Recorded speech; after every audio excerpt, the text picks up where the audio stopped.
Hello बच्चों, चलिए प्रश्न को पढ़ते हैं। द्विअम्लीय क्षारक हैं। आपको विकल्प दिए हुए हैं। विकल्प ए है CH2OH2, विकल्प बी है CH3CHOH2 और विकल्प सी है CaOH2 और विकल्प डी है ये सभी। तो आइए बच्चों, मुख्य अवधारणा को समझते हुए हम इस प्रश्न को हल करते हैं तथा विस्तार पूर्वक इस प्रश्न के संदर्भ को समझते हुए और द्विअम्लीय क्षारक की अवधारणा को समझते हुए सही विकल्प का चुनाव करते हैं। तो सामान्य रूप से जैसा कि हम जानते हैं, सबसे पहले हमारी मुख्य अवधारणा में आइए बात करते हैं द्विअम्लीय क्षारक क्या होते हैं।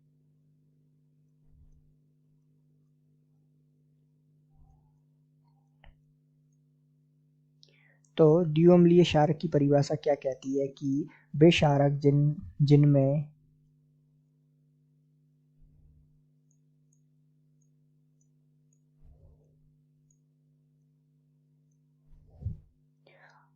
दो हाइड्रोक्सिल आयन होते हैं।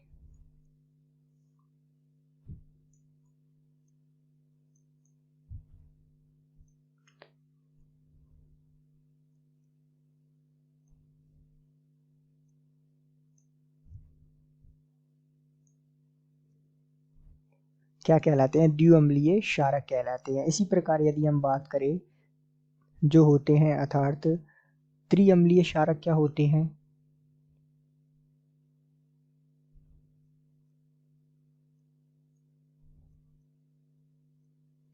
तो जिनके पास क्या होते हैं? 3 हाइड्रोक्सिल आयन।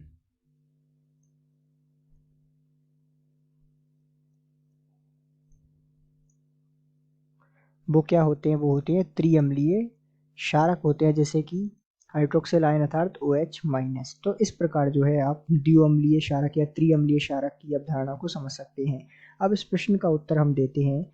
तो यहाँ CaOH2 जो दिया हुआ है आपको, अर्थात कैल्शियम हाइड्रोक्साइड CaOH2 जो हमें दिया हुआ है, ये आयनिक यौगिक होने के कारण, अर्थात ये कैसा यौगिक है? ये आयनिक यौगिक,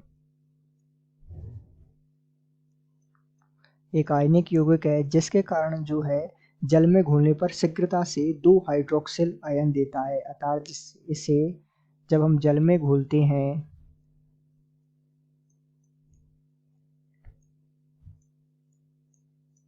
शीघ्रता से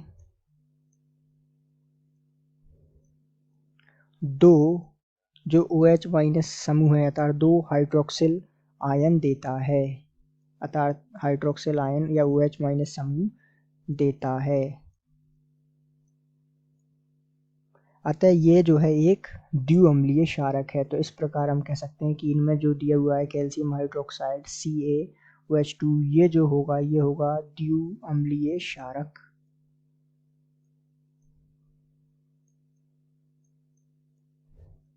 अर्थात ये किस प्रकार टूटता है? जैसे कि CaOH2 और यहाँ ये इसका विघटन हम देखें तो Ca+2+2OH- आयन में, तो ये देखिए 2 हाइड्रोक्सिल आयन में टूटता है। इस कारण क्या है? ये द्विअम्लीय क्षारक।